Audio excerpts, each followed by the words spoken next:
बंधुगण 30 एप्रिल 2025 बुधवार पवित्र अक्षय तृतीया वर्ष 2025 सबुठार खास दिन यह अक्षय तृतीया को माना जाउअछि एवं हिंदू धर्म रे यह अक्षय तृतीया को बहुत ही अधिक गुरुत्व दिया जाई थाए एवं यह अक्षय तृतीया दिन बहुत किछि शुभ संजोग बनिबाकु जाउअछि। केते सबु शुभ जोगर निर्माण हेबाकु जाउअछि। महालक्ष्मी जोग, अमृत सिद्धि जोग, आयुष्मान जोग जेमिति पूरा 62 प्रकार शुभ जोगर निर्माण हेबाकु जाउअछि। एमिति रे एही दिन गाय को चुपचाप खुआई दियंतु। एही गोटिए जिनिस पूरा वर्ष केबे भी धन अर्णर कमी हेब नाही। मृत्युदंड, पितृदोष सबकिछि समाप्त होइजिब एवं समस्त ग्रह पीड़ा मध्य दूर होइजिब। भाग्य आपणकर चमकिबाकु लागिब। माँ लक्ष्मी आपणक पाखकु टाणी होई आसिबे। पूरा वर्ष आपणक पाखकु जमिकी पैसा आसिब। आपणकर गरीबी समस्या दूर होइजिब। आपणकर समस्त दुख कष्ट अंत होइजिब। अक्षय तृतीया दिन भगवान विष्णुकर यथाविधि पूजा अर्चना करा जाई थाए। ता सहित माँ लक्ष्मी को भी पूजा करिवार मध्य विधान रहिअछि। स्नान, दान एवं ध्यान पाई बहुत ही शुभ दिन माना जाई थाए। एही दिन करा जाइथिबा जप तप अनंत गुणा फलदायी होई थाए। एथिपाई जदि किछि खास उपाय को करा जाए आपण को बहुत शीघ्र ही शुभ फलर प्राप्ति होई थाए। अक्षय तृतीया दिन गाय को खुआई दियंतु। एही गोटिए गुप्त जिनिस जहा द्वारा आपण को सुख समृद्धि प्राप्ति हेब। आपणकर जीवन रे हेब धनर वर्षा। पूरा वर्ष केबे भी धन अर्णर कमी हेब नाही एवं आपणकर जीवन रे सुख एवं समृद्धि आसीब। तेबे चलंतु बंधुगण एबे जानि नेबा अक्षय तृतीया दिन आपण को गाय को केउ जिनिस खुआइबार अछि। एहा पूर्वरु जदि आपण माने भी माँ लक्ष्मी को भगवान विष्णु को सच्चा हृदय भक्ति करुथांती, विश्वास करुथांती ताहेले भिडियोटी को लाइक करी कमेंट बॉक्स रे जय जगन्नाथ, जय माँ लक्ष्मी अवश्य लिखि दियंतु। एबे मु तुमको कहिबी गायर सेवा केमिति करिबा उचित ओ गाय को केउ जिनिस खुआइबा द्वारा धन प्राप्ति होई थाए। हे मित्र, शास्त्र रे गाय को माता कुहा जाइछि। समस्त देवी देवता भी गोमातांकर पूजा करिथांती। गायर 5टी द्रव्य गोबर, मूत्र, दुग्ध, दही एवं घी यह अत्यंत पवित्र होई थाए एवं शुद्ध होई थाए। गोबररू बेलवृक्ष उत्पन्न होइछि। सेथिरे माँ लक्ष्मी वास करिथांती। एथिपाई एहाकु श्री वृक्ष मध्य कुहा जाई थाए। गोबररू ही पद्म फूलर मंजी उत्पन्न होइअछि। गोमूत्ररू गुगुरु उत्पन्न होइछि जहा देखिबा पाई प्रिय एवं सुगंधित अटे, जहा सबु देवंकर आहार अटे। संसार रे प्रथमरो ही गाय क्षीर रे प्रत्येक मांगलिक कार्य होई थाए एवं सबु मांगलिक पदार्थ दहीरु उत्पन्न होइअछि। घीयरु अमृत उत्पन्न होइअछि जहा देवंकर तृप्तिर साधन होई थाए। गोमातांक शरीर रे 33 कोटी देवादेवींकर निवास होई थाए। गाय एक अत्यंत पवित्र, निर्मल, शांत एवं निष्पाप जीव अटे। यजुर्वेद रे एहाकु संसार रे पालन पोषण करिबा लागि कामधेनु माता कुहा जाए। गायर दर्शन मात्रे ही मनुष्यर 1000 पाप नष्ट होई जाई थाए। एथिपाई एही निष्पाप गोमाता उपरे अत्याचार करिबा उचित नुहे। गाय को मारिबा उचित होई न थाए।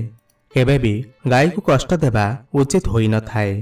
गाय को मारिबा शास्त्र रे सबुठारु बड़ पाप बोली माना जाए।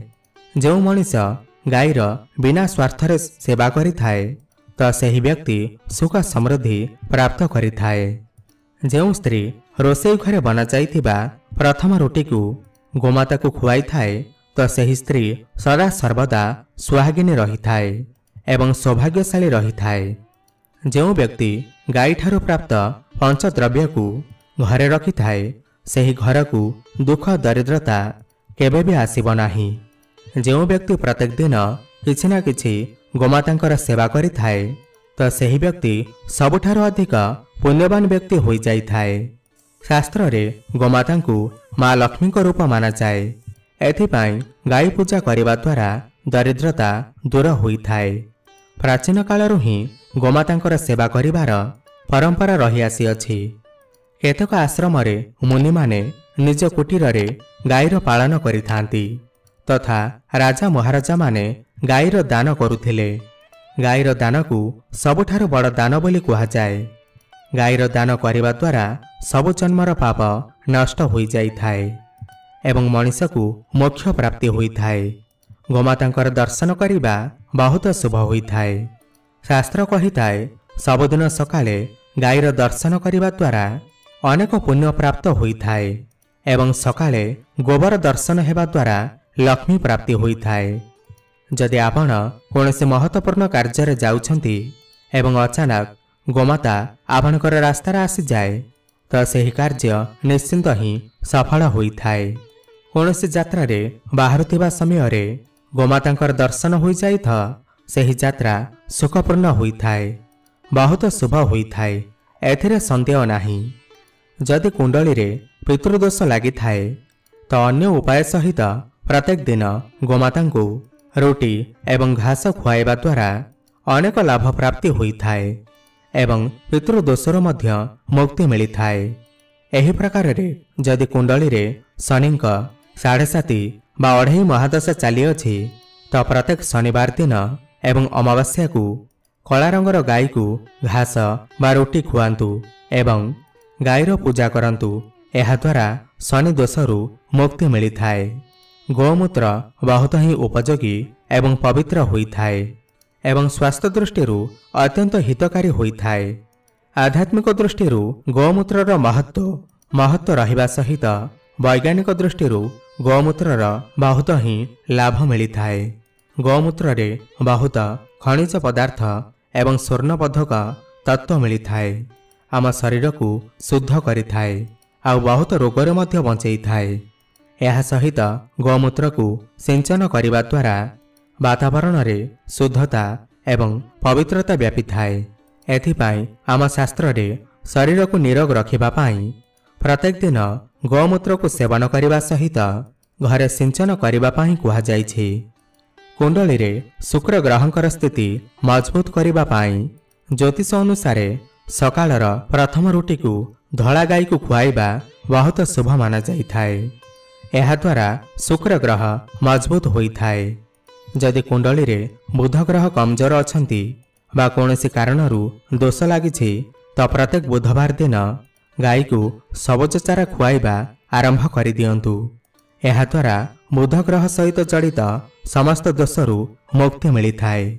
जदि कुंडली रे मंगल दोष लागि अछि जेउ कारणरू आपणकर जीवन रे विभिन्न प्रकारर समस्या लागि रहुछि तेबे लाल रंगर गाईर सेवा करंतु। मंगलवार दिन गाईर सेवा करंतु एवं गाई को गुड़ एवं चना खुआई दियंतु। बृहस्पति ग्रह को मांगलिक कार्यर कारक ग्रह माना जाए। एमितिरे जदि कोनोसी व्यक्तिंकर गृह रे विवाह मांगलिक कार्य बाधा आसुअछि तो सही व्यक्तिर कुंडली रे बृहस्पति ग्रहंकर स्थिति को मजबूत करिबा पाई रोटी उपरे गुड़ एवं चना रखी गाई को खुआई दियंतु। एहा द्वारा आपण को शुभ परिणाम प्राप्त होइथाए। जदि आपणकर घरे अशांति हेउछि सदा सर्वदा कଳି झगड़ा हेउथाए तो घरे सुख समृद्धि बढ़ाइबा पाई घर भितरे गोबर रे बना जाइथिबा घसी को जलाइबा उचित होइथाए एवं सही घसीर धुआं संपूर्ण घरे प्रवेश कराइबा उचित होइथाए। एहा द्वारा घरर नकारात्मक ऊर्जा नष्ट होइथाए एवं सकारात्मक ऊर्जार वृद्धि होइथाए। गाईर दुग्ध दही घी गोबर एवं गाईर गोमूत्र रे बना जाइथिबा मिश्रण को पंचद्रव्य कुहा जाइथाए। पंचद्रव्य को पापनाशक कुहा जाइथाए। हिंदू मानक एक धार्मिक वृद्धि प्रायश्चित करिबा पाई एमानकर प्रयोग करा जाइथाए। पंचद्रव्य को बना जाइथिबा सब वस्तु को बहुत उपयोगी होइथाए जहा स्वास्थ्य पाई लाभदायक होइथाए। एहा सहित औषधीय गुण रे भरपूर होइथाए। घरर द्वार को जदि गोमाता आसी थाए तो सही गोमाता को रोटी खाइबा को दियंतु। आपण को सौभाग्य प्राप्ति होइथाए। बिना रोटी खुआई की गाई को घोड़ांतु नाही। कारण जो व्यक्तिर द्वार मुहरु गाई फेरी जाई थाए तो सही व्यक्तिर घरे माँ लक्ष्मी भी बास करि नथांती। प्रत्येक स्त्री को प्रत्येक दिन गाई पाई गोटे रुटी बनाइबा उचित होई थाए एवं प्रेम रे सही रुटी को गोमाता को खुआई देबा उचित। एहा द्वारा गोमातांकर आशीर्वाद प्राप्ति होई थाए एवं मनर इच्छा भी पूर्ण होई थाए। किंतु किछि लोक गोमाता को बासी भोजन अथवा खराब खाद्य अईठा खुआई दियंती। एहाको शास्त्र रे पाप माना जाई थाए। आपण कोनोसी अन्य पशुपक्षी को खुआई पारिबे किंतु गोमाता को नुहे। भोक लागिबा कारणरू गोमाता सेही अन्न को तो ग्रहण करिथांती किंतु एहार पाप सेही व्यक्ति को लागि थाए। जो व्यक्ति गोमाता को एहिपरि बासी भोजन खुआइबा को देई थाए। गाई एक शाकाहारी एवं पवित्र पशु अटे। एथिपाई गाईर भोजन रे मांस अंडा आदि जिनिस ढालिबा उचित होई न थाए। एमिति करिबा द्वारा महापाप लागि थाए। जदि कुंडली रे चंद्रदोष लागि अछि जेउ कारणरू आपण लगातार समस्यार सम्मुखीन हेउछंती तेबे रोटी उपरे धला लहुणी घी एवं लुण लगाइकी गोमाता को खुआई दियंतु। जदि शनि दोष लागि अछि तो अटारे किछि कला राशि मिसेइकी सेही अटारे रोटी बनैकी गोमाता को खुआई दियंतु। एहा द्वारा शनि दोषर मुक्ति मिली थाए। मंगल दोष को दूर करिबा पाई रोटी उपरे हळदी लगाइकी गाई को खुआई देबा उचित। जदि घरे धन समस्या रही अछि तो गुरुवार दिन गाई को कदली खुआइबा उचित होई थाए। एहा द्वारा दरिद्रता दूर होई थाए। गोमातार पेठी रे जेउ कुबड़ होई थाए सेही कुबड़ रे सूर्यकेतु नाड़ी रही थाए। जेबे गोमाता घरर द्वार को आसी थाए तो एही कुबड़ को गोटे थर निश्चय स्पर्श करंतु। एहा द्वारा समस्त रोगरू मुक्ति मिली थाए। धन संपत्ति प्राप्ति होई थाए। शास्त्र रे कहा जाइछि जो मनुष्य श्रद्धारे गोमातांकर सेवा करि थाए सही व्यक्ति को मृत्यु परे बैतरणी नदी को गोमातार पुछ को धरी पार कर देई थाए। सही व्यक्तिर अकाल मृत्यु होई न थाए एवं सही व्यक्ति को सौभाग्य प्राप्ति होई थाए।